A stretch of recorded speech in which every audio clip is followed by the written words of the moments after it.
Mes frères bien-aimés, nous célébrons ce soir l'un des saints les plus importants de toute l'histoire de la chrétienté. Ne croyez pas que c'est moi qui vous fais supporter ce soir l'un de mes saints préférés. C'est Jean-Paul II qui l'a dit et je vais vous montrer pourquoi il a osé dire une chose pareille. Car en effet, Maximilien Kolbe se détache dans le panthéon de la sainteté.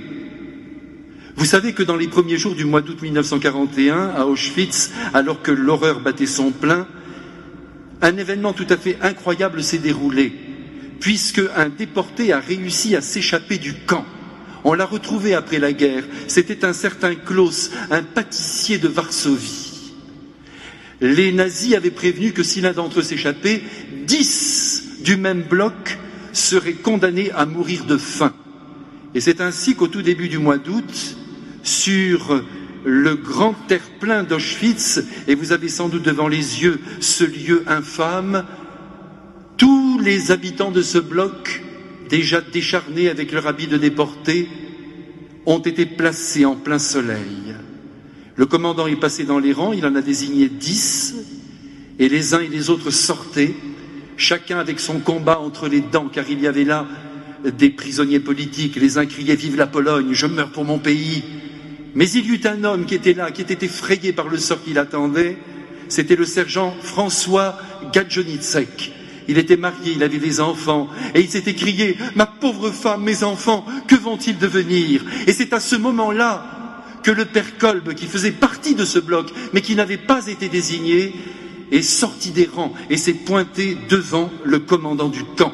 « Qu'est-ce qu'il me veut, ce cochon de Polonais ?» a-t-il dit.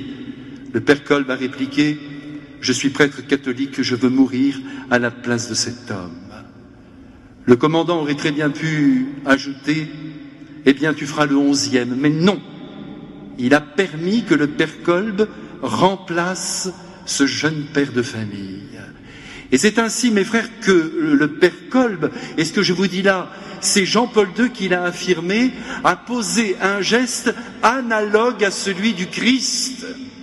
Le Christ est mort par amour, d'accord. Maximilien Kolbe est mort par amour, mais le Christ, en son humanité, a pris la place de toute l'humanité déficiente. Et le père Kolbe a pris la place d'un homme et est mort à sa place. C'est en ce sens qu'il ressemble étrangement au Christ. Il a vraiment vécu ce que Jésus nous demande de vivre nous tous les jours. Il n'y a pas de plus grand amour que de donner sa vie pour ses amis. Le père Kolbe ne connaissait pas le sergent Gadjonitsek, mais il était son ami de cœur, tout simplement parce qu'il aimait tous les hommes avec l'amour du Christ. Nous faisons de l'amour uniquement une affaire de sentiment. Je ne dis pas que ça n'existe pas, il est évident que là, nous serions dans le cas d'un amour d'amitié, comme un mari aime sa femme, comme des enfants aussi aiment leurs parents. C'est grandiose, mais il ne s'agit pas de cela. Jésus vient éduquer notre cœur pour que nous aimions comme lui, dans une gratuité absolue, sans attendre d'un quelconque retour. Ça, c'est l'amour chrétien, mes frères bien-aimés. C'est l'amour à son sommet. C'est celui qu'a vécu le père Maximilien Kolbe et que nous vivons si peu dans nos vies. Ah, quand ça nous fait plaisir, là nous aimons. Quand nous recevons en retour, là nous sommes heureux. On sent que ça bat en nous, n'est-ce pas, mes frères bien-aimés? On est heureux, on dit, oh là là, c'est merveilleux, quel lien merveilleux nous sommes en train d'établir. C'est très bien tout ça, mais c'est naturel. La grâce de Dieu peut se faufiler dans les plus belles amitiés, et Dieu sait si elle le fait volontiers, mais Jésus nous appelle à aller plus haut et à aimer gratuitement l'inconnu qui a besoin de notre soutien, de notre aide, et peut-être même de notre vie. Qui donnerait, ne serait-ce qu'un de ses organes majeurs, à un inconnu? Eh bien, je suis sûr qu'ici, nous aurions tout faux, tous ensemble, prêtres compris, parce que nous sommes des égoïstes, parce que nous ne sommes pas encore rentrés dans cette dynamique fondamentale de l'amour que Jésus est venu nous enseigner du haut de la croix, car il est mort pour des êtres qui ne le méritaient pas. Et je veux parler de nous. Qu'il y ait de belles amitiés dans notre vie, mais il le faut, et c'est grand. Et j'espère que personne ne mourra sur cette terre avant d'avoir vécu cet échange merveilleux avec deux yeux qui vous aiment. Mais le Christ est venu pour plus grand encore. Il nous demande d'éprouver un amour profond pour celui qui est devant nous et que nous ne connaissons pas. Il veut que nous travaillions à son propre bonheur. C'est ce que le père Kolbe est venu nous enseigner en mourant comme un chien dans le lieu le plus terrible du XXe siècle.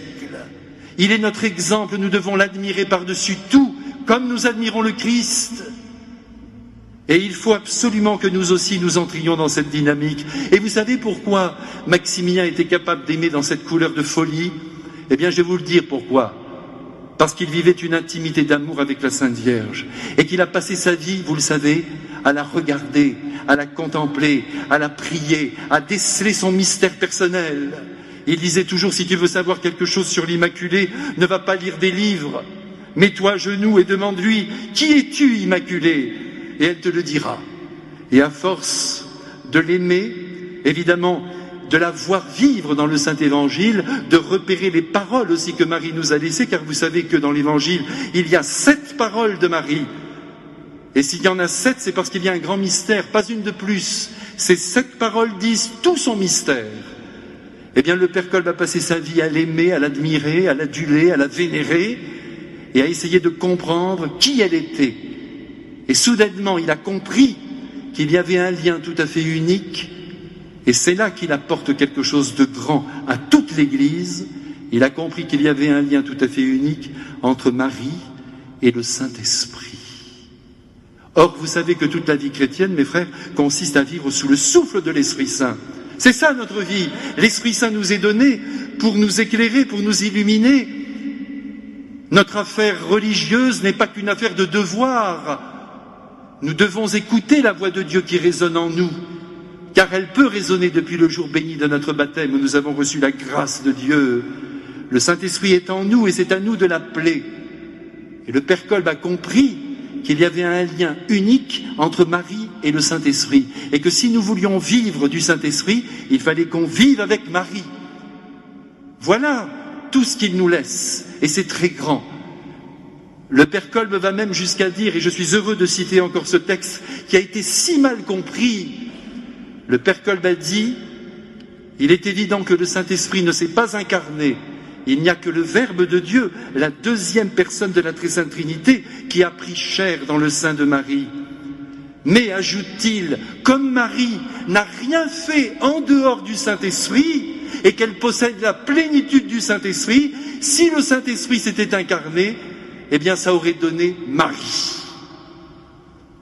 Alors si nous voulons savoir ce qu'est une vie dans l'Esprit Saint, mes frères bien-aimés, il faut regarder Marie et il faut vivre avec elle. Et ça, c'est le grand secret du Père Kolb, ce secret qui a été scellé par sa mort, car, comme vous le voyez ce soir, il est mort le 14 août et il a été brûlé le 15 août dans le four crématoire d'Auschwitz, jour de la fête de l'Assomption de notre Mère.